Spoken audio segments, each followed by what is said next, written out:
Okay, so this is my take on Pluto on the angles. Pluto is the deepest space planet we know. I'm still calling it a planet, even though astronomers won't. And the New Horizons space probe is going to be arriving at Pluto in 6 months' time, so we will get some rather interesting pictures if everything works.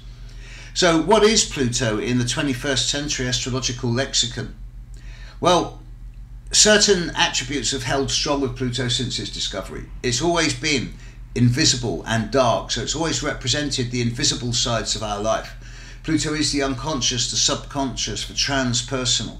And on the negative side, sure, it deals with compulsion and obsession and intensity and extremes and crises and trauma. It is our own self-sabotage potential and our own capacity for subversive behaviour, either attracting it from others or projecting it into others' lives. At a more neutral level, Pluto is essentially ruthless. Yes, no, black, white. It's eliminative, it's purging, detoxing, purifying, cleansing to a very great degree.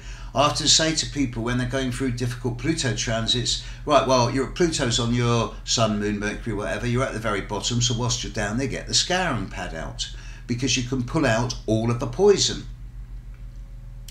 On a Pluto, in a positive way, brings transformation, regeneration, rebirth. It's the caterpillar turning into the butterfly and the snake shedding its skin, and ultimately the phoenix rising from the ashes.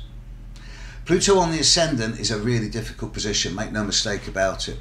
It's such a personal position that the compulsive and intense sides of Pluto almost always surface, and people with Pluto on the ascendant do come across as somewhat, not so much extreme, but certainly intense and somewhat compulsive. These are the people who will never surrender, who will never admit they are wrong, even when they know it. They will go to the bitter end, even though they know they're doing it wrong, and only at the very, very end, when they realise that things aren't working, well, they go, oh yeah, well, we'll do it another way.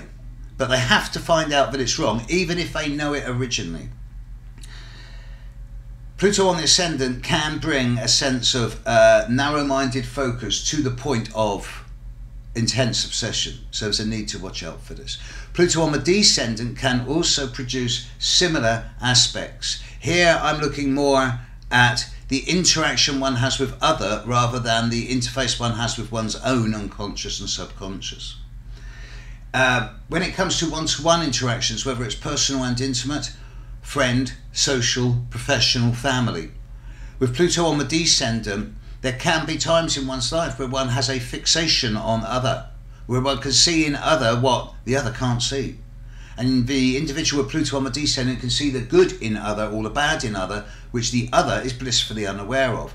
It is the Pluto person's projection to an extent. And there can be a kind of imposed glamour or mystique by the Pluto on the descendant person onto the other, making them not appear different to the way they actually really are.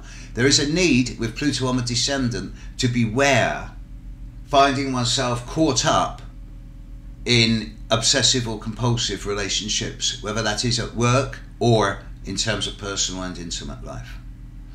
With Pluto on the midheaven, actually not too bad a position.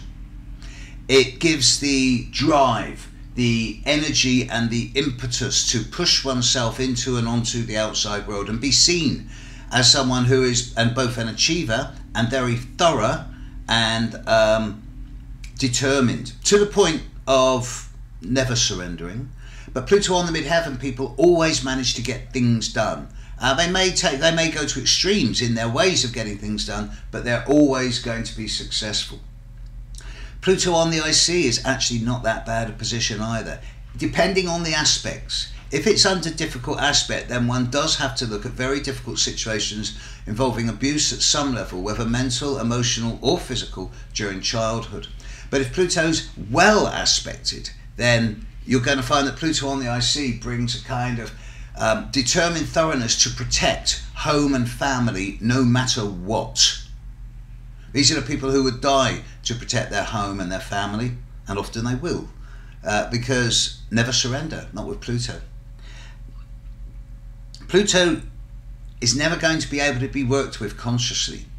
It represents the un and subconscious. It's what we can't think about. So if you've got Pluto on an angle, Be aware of your more, not subliminal, but subconscious urges, the more primal, basic urges, and find a way of letting them out and expressing them in a way that is not obsessive, intense, or subversive, or self-sabotaging, but instead is powerful, strong, confident, sure, and where necessary, true, eliminative. Pluto on the angles, it's no wuss. Catch you later, bye.